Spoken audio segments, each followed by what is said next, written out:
Kisah mereka dimulai dari masa yang jauh di Eropa pada abad ke-18, ketika Mayer Amschel Rothschild, pendiri dinasti ini, memulai perjalanan hidupnya dari sebuah lingkungan yang sederhana di Frankfurt, Jerman. Mayer Amschel Rothschild lahir pada tahun 1744 di kawasan ghetto Yahudi di Frankfurt yang dikenal sebagai Judenges atau Jalan Yahudi. Pada masa itu, kehidupan kaum Yahudi di Jerman sangat dibatasi. Mereka hidup dalam segregasi sosial, ekonomi, dan hukum yang ketat. Lingkungan mereka tidak hanya miskin, tetapi juga penuh dengan pembatasan. Namun di tengah keterbatasan ini, Mayer menunjukkan kecerdasan yang luar biasa. Nama Rothschild berasal dari rumah keluarganya, yang memiliki tanda berupa perisai merah. Dalam bahasa Jerman, Roth berarti merah, dan Schild berarti perisai. Perisai merah ini menjadi simbol yang melekat pada nama keluarga mereka. Meskipun lahir di lingkungan yang tidak menguntungkan, Mayer memiliki bakat alami dalam matematika dan bisnis. Setelah kehilangan kedua orang tuanya pada usia muda, Mayer diterima sebagai murid di sebuah bank milik keluarga Oppenheimer di Hanover, di mana ia belajar dasar-dasar perbankan dan perdagangan. Setelah kembali ke Frankfurt, Mayer memulai bisnisnya sendiri dengan menjual koin kuno dan barang antik. Bisnis ini menjadi pijakan awal bagi Mayer untuk membangun hubungan dengan bangsawan dan keluarga kerajaan. Salah satu langkah penting dalam karir Mayer adalah ketika ia mulai menjalin hubungan dengan Pangeran William dari Hesse-Kassel, yaitu salah satu orang terkaya di Eropa saat itu. Mayer menjadi penasihat keuangan bagi William IX dan mengelola sebagian besar harta kekayaannya. Dalam peran ini, Mayer memperoleh akses ke modal besar yang memungkinkan dia memperluas operasinya. Hubungan ini menjadi dasar bagi Rothschild untuk membangun jaringan keuangan yang lebih luas, dan ini menjadi salah satu alasan utama mengapa keluarga ini akhirnya dikenal sebagai bankir internasional. Mayer Amschel Rothschild memiliki visi untuk memperluas pengaruh dan kekayaannya melampaui Frankfurt. Untuk mencapai tujuan ini, ia mengadopsi strategi yang unik. Mayer mengirimkan kelima putranya ke kota-kota utama di Eropa untuk mendirikan cabang bank keluarga. Anak pertama, yang bernama Amschel Mayer Rothschild, tinggal di Frankfurt untuk mengelola kantor pusat keluarga. Anak kedua, yaitu Salomon Mayer Rothschild, mendirikan cabang di Wina, Austria. Yang ketiga, Nathan Mayer Rothschild, pergi ke London dan menjadi salah satu tokoh kunci dalam jaringan keuangan keluarga. Kemudian yang keempat, Karl Mayer Rothschild mendirikan cabang di Napoli, Italia. Dan yang terakhir, James Mayer Rothschild pergi ke Paris untuk memperluas operasi keluarga di Perancis. Pendekatan ini memungkinkan Rothschild untuk memiliki jaringan perbankan yang terhubung erat di seluruh Eropa. Mereka menciptakan sistem komunikasi yang sangat efisien menggunakan kurir pribadi, sehingga memungkinkan mereka untuk bertukar informasi keuangan secara cepat. Ini memberi mereka keunggulan besar dalam mengantisipasi perubahan pasar dan mengambil keputusan bisnis yang strategis. Salah satu momen penting dalam sejarah Rothschild adalah keterlibatan mereka dalam mendanai perang. Selama era Napoleon Bonaparte, keluarga Rothschild memainkan peran penting dalam mendanai operasi militer Inggris dan sekutunya. Nathan Mayer Rothschild yang berbasis di London menjadi tokoh kunci dalam mendukung pemerintah Inggris selama Perang Napoleon. Setelah kekalahan Napoleon dalam pertempuran Waterloo pada tahun 1815, Rothschild berhasil mendapatkan keuntungan besar melalui perdagangan obligasi pemerintah. Ada sebuah legenda yang mengatakan bahwa Nathan Rothschild menggunakan informasi yang lebih cepat daripada pihak lain untuk membeli obligasi Inggris dengan harga yang murah sebelum pasar menyadari kemenangan Inggris. Meskipun cerita ini sering diperdebatkan, tidak diragukan lagi bahwa keluarga Rothschild mendapatkan kekayaan yang luar biasa dari keterlibatan mereka dalam peristiwa ini. Selain sukses dalam dunia keuangan, Rothschild juga dikenal karena kontribusi mereka dalam seni, filantropi, dan budaya. Banyak anggota keluarga ini menjadi kolektor seni terkenal dan mendirikan museum serta institusi budaya. Di Eropa pada abad ke-19, nama Rothschild identik dengan kemewahan dan pengaruh. Mereka membangun istana megah dan memiliki hubungan yang erat dengan kalangan aristokrasi. Namun, kemewahan dan pengaruh mereka juga memicu kecemburuan dan prasangka. Sebagai keluarga Yahudi yang sukses di tengah masyarakat Eropa yang seringkali antisemit, Rothschild menghadapi berbagai tuduhan dan teori konspirasi. Mayer Amschel Rothschild meninggal pada tahun 1812, tetapi warisannya tetap hidup melalui anak-anaknya. Dia meninggalkan sistem yang memungkinkan keluarganya untuk terus berkembang selama berabad-abad. Prinsip-prinsip yang ia tetapkan, seperti menjaga bisnis tetap dalam kendali keluarga dan memprioritaskan kerjasama antar anggota keluarga, menjadi dasar keberhasilan keluarga Rothschild.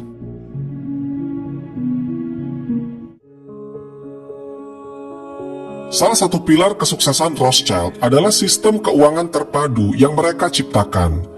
Dengan 5 cabang utama yang tersebar di Eropa, keluarga ini berhasil membangun jaringan keuangan yang saling terhubung. Pada masa itu, komunikasi menjadi hambatan utama dalam perdagangan dan perbankan.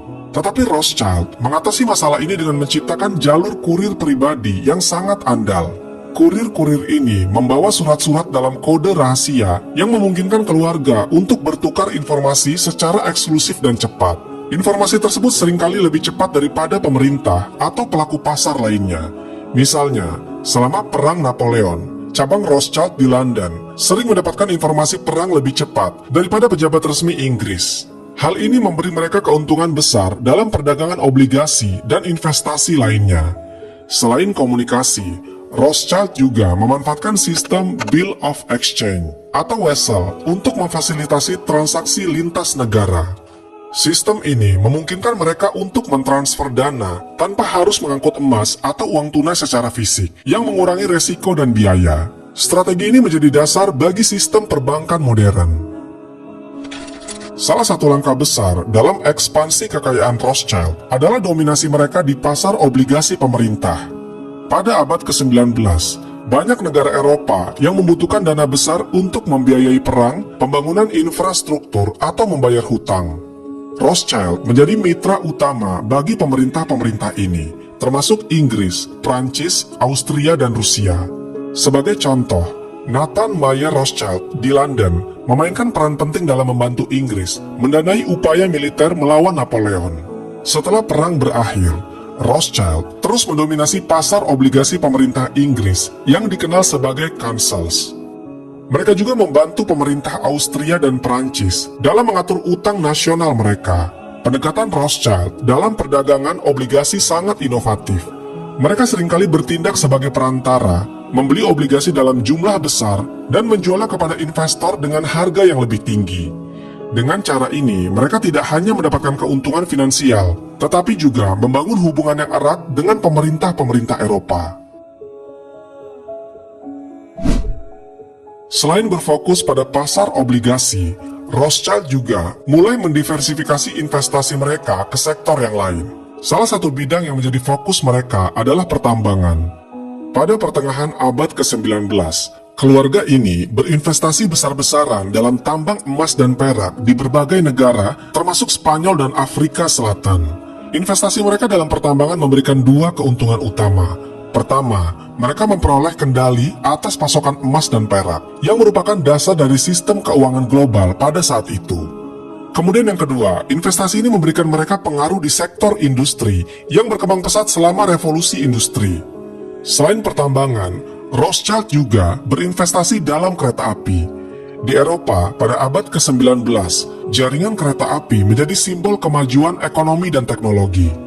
Rothschild memainkan peran penting dalam mendanai pembangunan kereta api di Perancis, Austria, dan di negara-negara lain. Investasi ini tidak hanya menguntungkan secara finansial, tetapi juga memperkuat posisi mereka sebagai penguasa infrastruktur ekonomi. Untuk memastikan kekayaan dan kekuasaan tetap dalam kendali keluarga, Rothschild menerapkan strategi perkawinan yang ketat. Mereka seringkali menikahkan anggota keluarga di antara mereka sendiri untuk menjaga konsolidasi kekayaan. Meskipun praktik ini dianggap kontroversial, bagi Rothschild, ini adalah cara efektif untuk melindungi aset dan menjaga keutuhan keluarga. Sebagai contoh, banyak anggota keluarga Rothschild menikahi sepupu mereka sendiri. Meskipun praktik ini tidak lazim di luar komunitas mereka, itu dianggap sebagai langkah strategis dalam konteks menjaga kendali atas aset keluarga. Dengan cara ini, Rothschild berhasil menjaga kekayaan mereka tetap dalam lingkup keluarga selama beberapa generasi.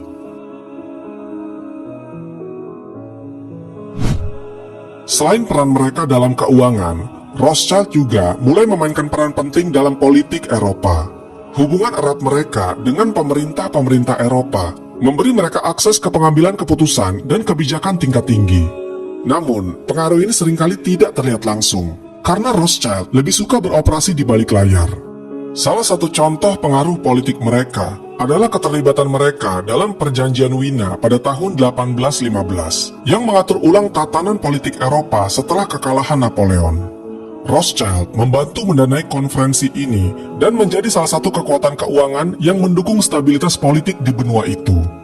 Kekayaan dan pengaruh Rothschild tidak lepas dari kritik. Banyak pihak menuduh keluarga ini sebagai simbol kapitalisme yang tidak terkendali. Selain itu, pengaruh mereka dalam politik seringkali dianggap sebagai bentuk campur tangan yang tidak adil. Tuduhan-tuduhan ini seringkali bercampur dengan antisemitisme yang sangat umum di Eropa pada masa itu. Teori konspirasi tentang Rothschild juga mulai bermunculan pada abad ke-19. Beberapa di antaranya mengklaim bahwa Rothschild adalah dalang di balik berbagai peristiwa besar dalam sejarah seperti revolusi, perang, atau krisis ekonomi. Meskipun banyak dari tuduhan itu tidak berdasar, mereka mencerminkan ketakutan dan prasangka terhadap keluarga yang memiliki kekayaan dan pengaruh luar biasa. Pada akhir abad ke-19, Rothschild menghadapi tantangan baru dengan munculnya pesaing-pesaing baru di dunia keuangan. Namun keluarga ini berhasil beradaptasi dengan perubahan zaman. Mereka mulai mengalihkan fokus mereka dari obligasi pemerintah ke sektor-sektor yang lain, seperti perbankan swasta dan investasi.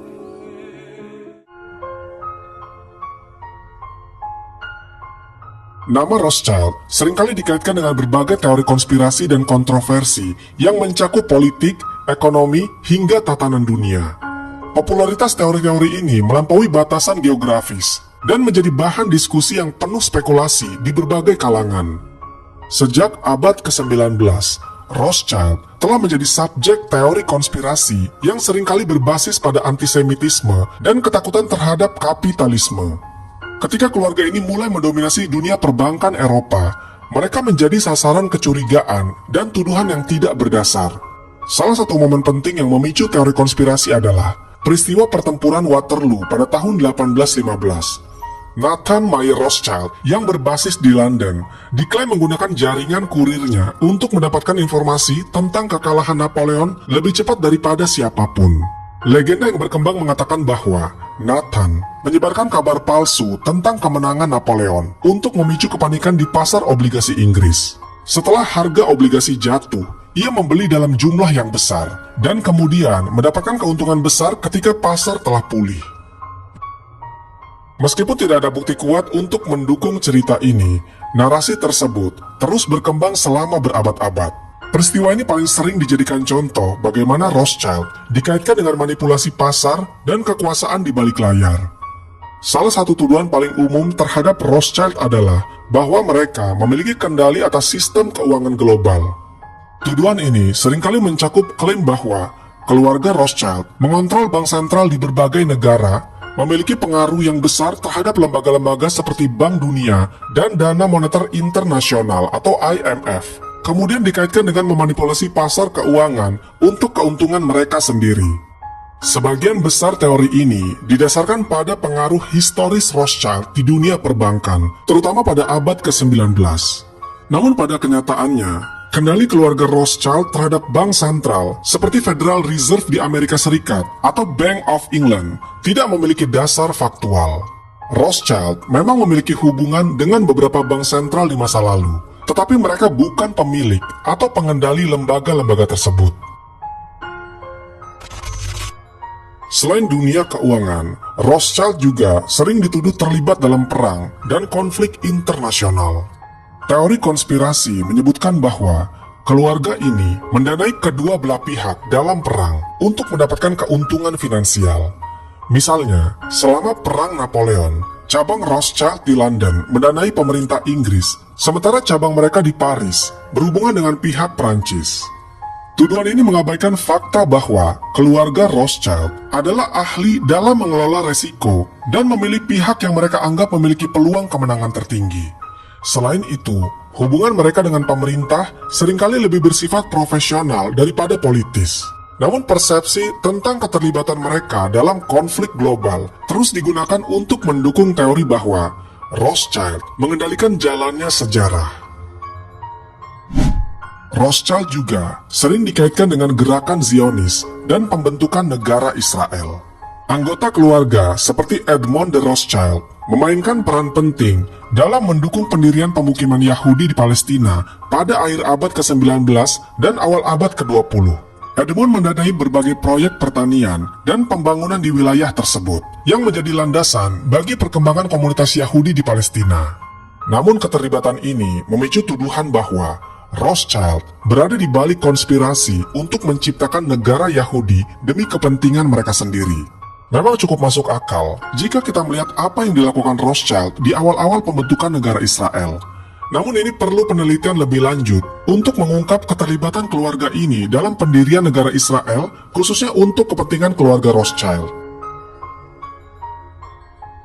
Nama Rothschild juga sering dikaitkan dengan teori The New World Order atau tatanan dunia baru, yang menyatakan bahwa keluarga ini adalah bagian dari kelompok elit global yang berusaha menciptakan pemerintah dunia satu.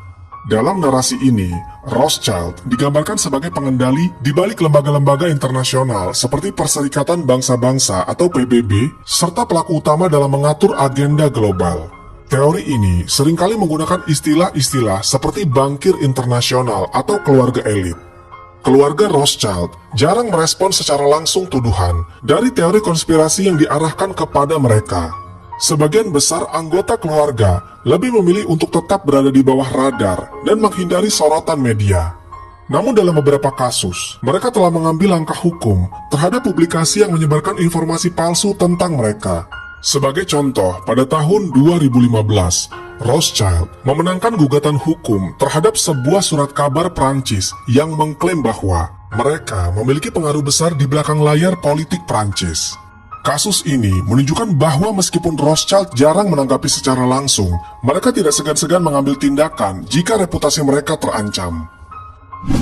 Dari sudut pandang Islam, teori konspirasi tentang Rothschild seringkali dihubungkan dengan isu-isu yang lebih besar tentang Zionisme, kapitalisme, dan pengaruh Barat.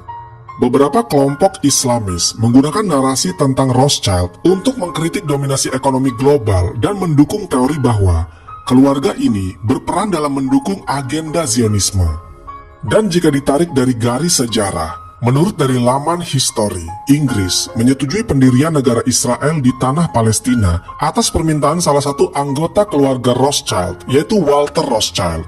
Dukungan ini dikarenakan Inggris kala itu sedang mengalami kekhawatiran terhadap arah perang dunia. Di satu sisi, pada pertengahan 1917, Inggris dan Perancis sedang mengalami kebuntuan dengan Jerman di blok barat. Selain itu, upaya untuk mengalahkan Turki di semenanjung Gallipoli juga gagal.